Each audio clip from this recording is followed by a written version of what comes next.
Damos la bienvenida en el estudio de los desayunos de 24 horas en Guayaquil a Jaime Nebot, alcalde de esa ciudad. Muy buenos días, alcalde, bienvenido a nuestro programa. Gracias por estar esta mañana con nosotros, una mañana especial. Estamos cumpliendo 483 años de fundación acá en la capital. Felicitaciones a Quito y un saludo muy cordial a los televidentes. Bueno, quisiera que analicemos algunos temas con usted. Quisiera empezar con el tema de la consulta popular. Finalmente, pues el presidente Lenín Moreno tuvo que pedir directamente al Consejo Nacional Electoral se haga la consulta popular, pues aplicando el 105 de la Ley de Garantías Constitucionales. ¿Qué opinión le merece todo el proceso y cómo ve usted digamos, este inicio del camino hacia una consulta popular? Yo creo que el presidente de la República actuó correctamente dentro de la ley y dentro de lo conceptual. Dentro de la ley porque al haberse demorado más allá del plazo pertinente, la Corte Constitucional podía convocar la consulta. Y el Consejo Electoral ha hecho también lo correcto. Es triste que se quiera impedir que el pueblo, dueño de la democracia, se pronuncie. Una cosa es estar por el no como respuesta a preguntas. Eso es un derecho de los que piensan así. Pero los que piensan así tienen que permitir que se haga la consulta, no impedir que el pueblo se exprese. Y dentro de esa libre expresión, ellos como parte del pueblo decir no. No porque tienen miedo de que pierda el no, como que pierda el no como creo que va a perder. Se puede tratar de impedir un pronunciamiento popular. Eso no es democrático. Y en ese sentido, pues ahora que ya está absolutamente claro lo que se hizo en materia legal y que está ajustado a la Constitución, ¿qué opinión le merece pues el papel que jugó la Corte Constitucional? Porque resulta que tenemos una Corte que al parecer ha demostrado, ha puesto claramente sobre la mesa que ha ido al vaivén de las conveniencias y digamos, y la dirección que marca la política, y más no, pues está en una posición independiente, imparcial de defensa de los derechos constitucionales de los ecuatorianos. No sé si usted coincide con lo que estoy diciendo. Bueno, la Corte alega tener un reglamento que excede el plazo de la ley, pero eso no es correcto porque los reglamentos no modifican las leyes. Si bien es cierto que el grupo afín al expresidente Correa ha tratado a todas luces de dilatar el proceso, y yo creo que la Corte debió dentro del plazo pronunciarse, y al no hacerlo el presidente quedó en libertad de proceder como procedió, y esto no debe llamar escándalo a nadie porque lo propio hizo también legalmente en ese caso el expresidente Correa en una de las consultas populares, me parece que fue la de la Concordia. Ya mirando hacia adelante con la consulta popular, ¿cuál es la expectativa que usted tiene frente a lo que se está preguntando? Y pues esta idea que pues tenemos los ecuatorianos al apoyar esta consulta popular de que se pueda recuperar la institucionalidad del país. ¿Qué es lo que usted esperaría y sobre qué tendríamos que tener cuidado para poder lograr este objetivo? Bueno, yo creo que la consulta popular tiene 7 preguntas pertinentes. No son todas las que a mi juicio debieron ser, pero eso no descalifica las que son. Y yo creo que ahí hay recuperación de la parte democrática, hay sanción a la corrupción, hay la proscripción de la reelección, no de la reelección como tal, sino la reelección eterna, de la reelección indefinida, que esa es la que atenta contra la democracia. Hay asuntos de una explotación petrolera y minera responsable, sustentable. Hay la derogatoria de las reformas a la ley de plusvalía que son fundamentales para que la gente recupere el derecho a la prosperidad, y en materia de construcción, la confianza y la reactivación económica y generación de empleo. Yo pienso que, aparte de eso, vuelvo a decirlo, el problema del Ecuador es económico.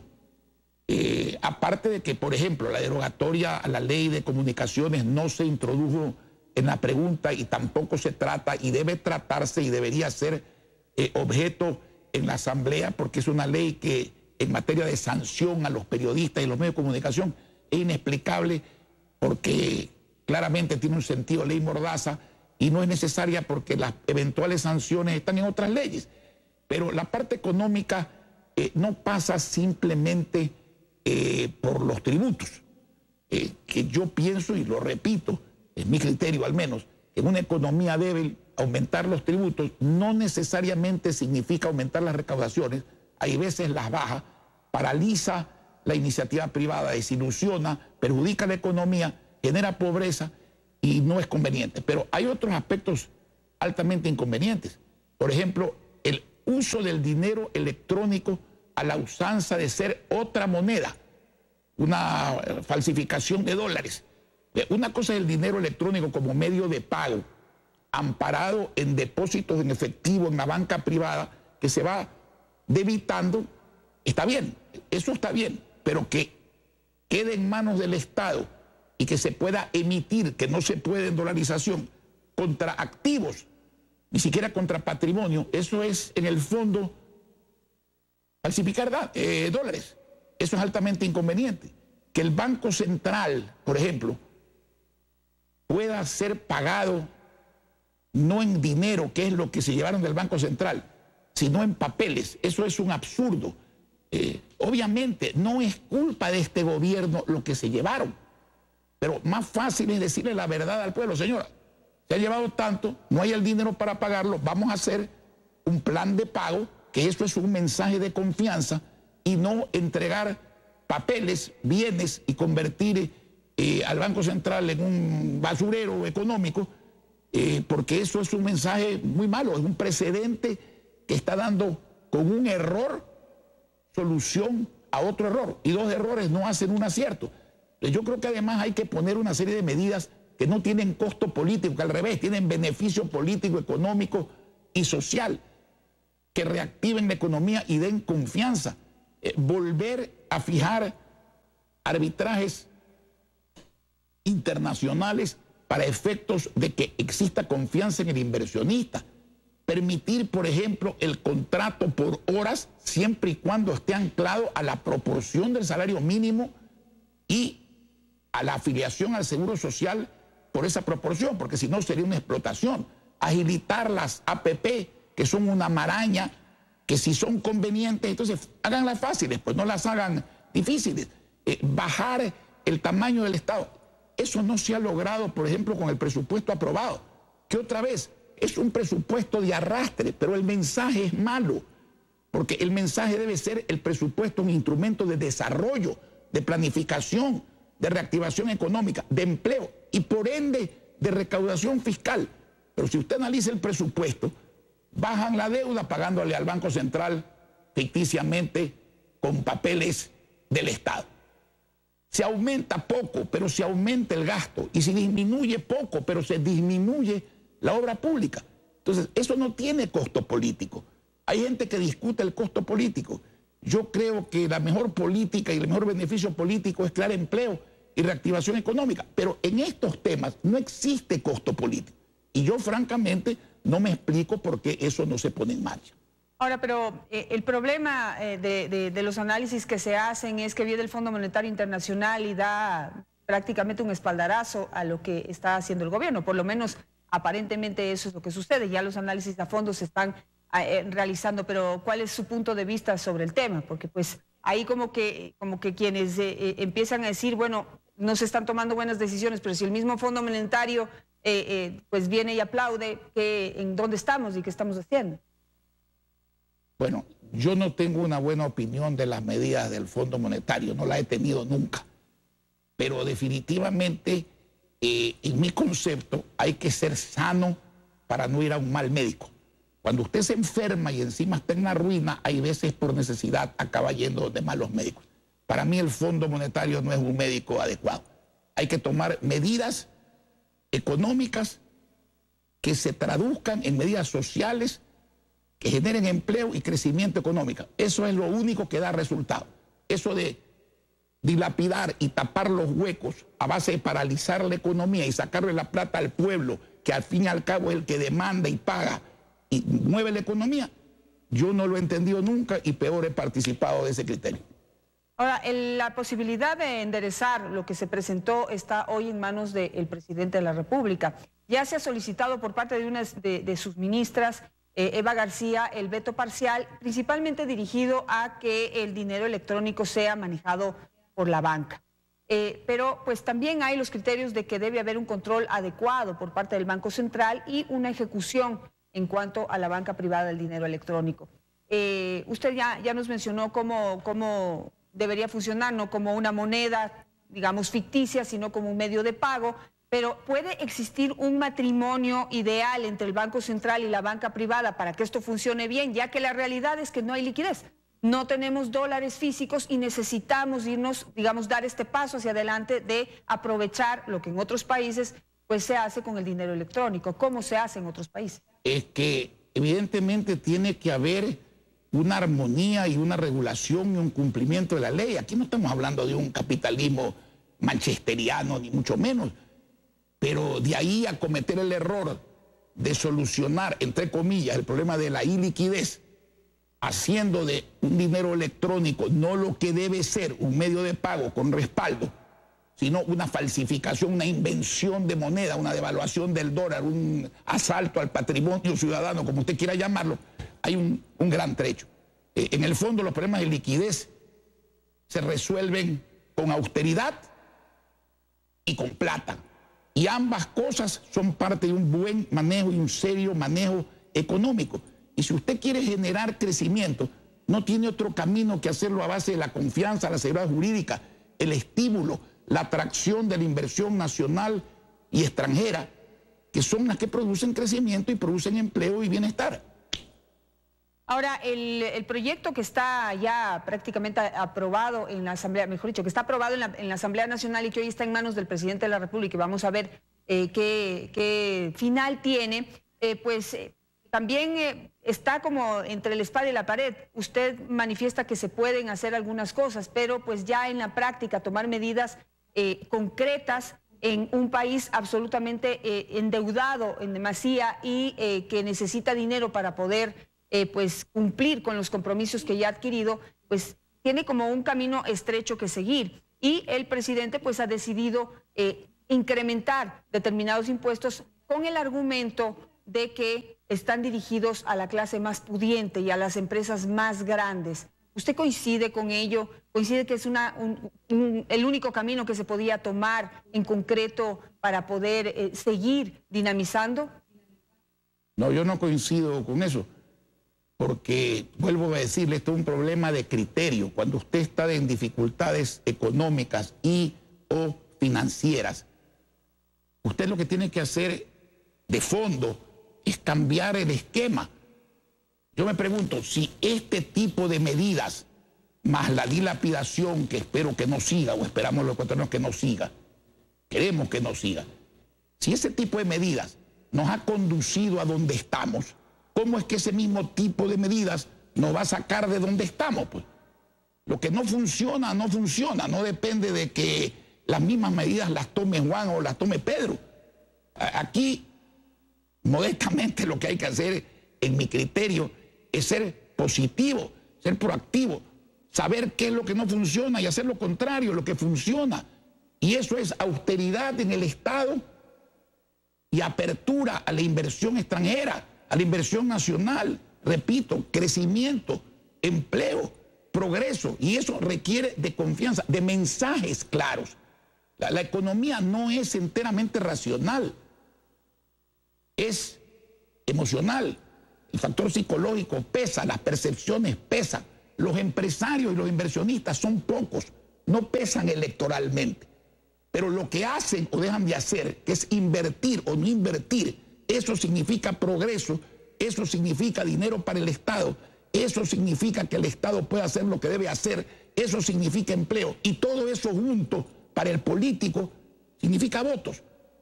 No es al revés, no es primero el Estado, la caja y después la economía, porque ¿de qué se alimenta la caja fiscal? De las ventas que son progreso y se llaman IVA, y de las ganancias que son progreso y se llaman impuesto a la renta. Si la empresa privada no está bien, el fisco no puede estar bien, salvo por medidas como endeudamiento agresivo y caro o por meterle la mano al bolsillo a la gente, que no resuelve el problema de recaudaciones, que paralizan la economía, quita incentivos al empresario y le quita dinero al pueblo, que es el que tiene que comprar y pagar para mover la economía. Entonces, este no es un problema de medidas coyunturales, es un problema de conceptos, para mí, honestamente. ¿Y no será que Lenín Moreno finalmente tiene el mismo problema que tenía Rafael Correa, que va de la mano de este discurso ideológico, en donde la apertura hacia el empresariado, hacia la inversión extranjera y la reducción del gasto público, pues va de la mano más del capitalismo y de una economía de derecha? Y aquí pues sabemos que Lenín Moreno siempre ha sido un hombre de izquierda. ¿Será que hay esa pelea en este momento y cabe en la situación en la que estamos un discurso ideológico en medio de medidas económicas que tienen que tomarse para poder sacar adelante el país? Bueno, primero yo no creo, en mi opinión al menos, que el presidente Moreno sea igual al expresidente Correa, ni que tenga las mismas ideas filosóficas, ni económicas, ni tenga los mismos conceptos y procedimientos. Eso no quiere decir que él no tenga su criterio sobre lo que se debe hacer en economía. Cada cual tiene su criterio y yo tengo el mío. Y el mío no es que la economía pase por asuntos ideológicos. La economía tiene un objetivo: el bienestar de la colectividad, el derecho a prosperar, vivir bien de verdad, no porque esté en una constitución que iba a durar 300 años, ha sido 300 veces violada. Y eso se hace con medidas claras, medidas que no están en discusión, porque las otras, si alguien me dice dónde han funcionado, acepto que debo estudiar y aprender eso. Pero las que yo le estoy mencionando han funcionado en todas partes donde se han aplicado bien. Dios lo escuche.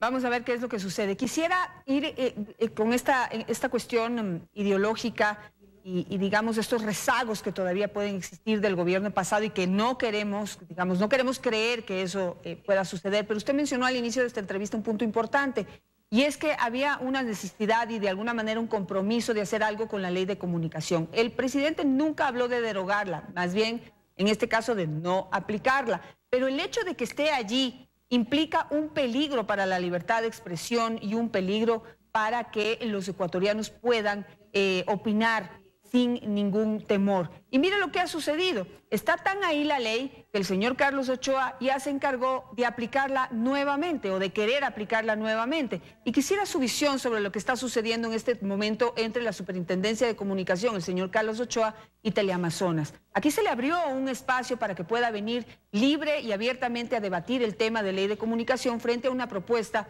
que hizo la asambleísta Lourdes Cuesta. Y sin embargo estamos demandados por no querer poner una réplica a la usanza del gobierno de Correa, de querer mandar un video en donde está con opiniones que no hay cómo cuestionar y que no hay cómo debatir y que no hay cómo enriquecer el debate.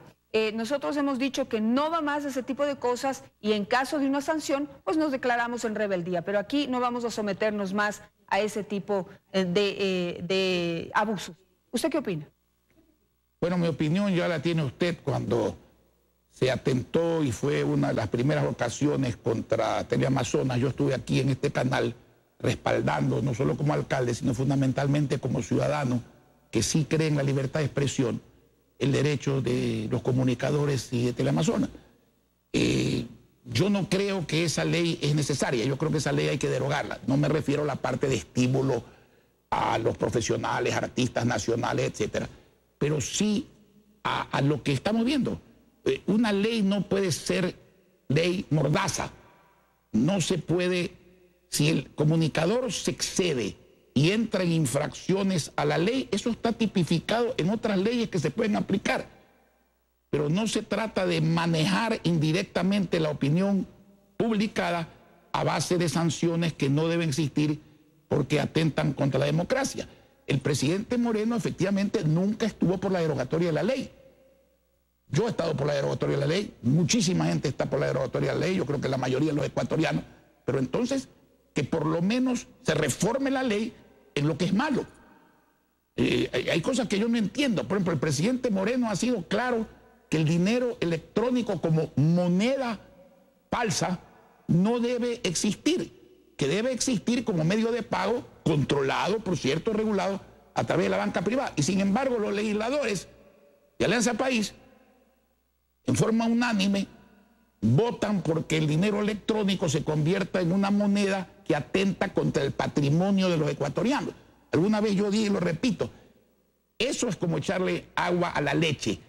Le van echando agua poco a poco, usted al principio no nota, y cuando nota es que se han llevado la mitad de la leche, que en este caso es la mitad de la plata y el patrimonio de los ecuatorianos. Eso no es una forma de resolver los problemas, esa es la antigua usanza.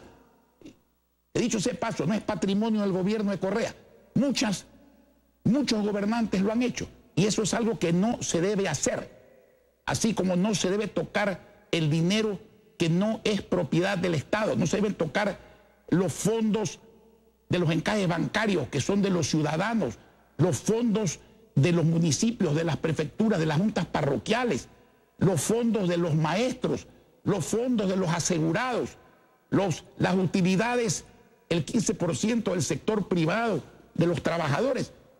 No se puede fondear el Estado cavando un hueco ilegítimo en la economía particular o ajena. Esas son prácticas que deben ser desterradas. No se puede decir, como estamos mal, sigamos haciendo lo mismo. No, es que estamos mal por hacer lo mismo. Y vamos a estar bien cuando hagamos algo diferente y lo hagamos como tiene que hacerse. Está clarísimo. Le agradezco muchísimo, señor alcalde, por estar esta mañana con nosotros. Gracias a usted.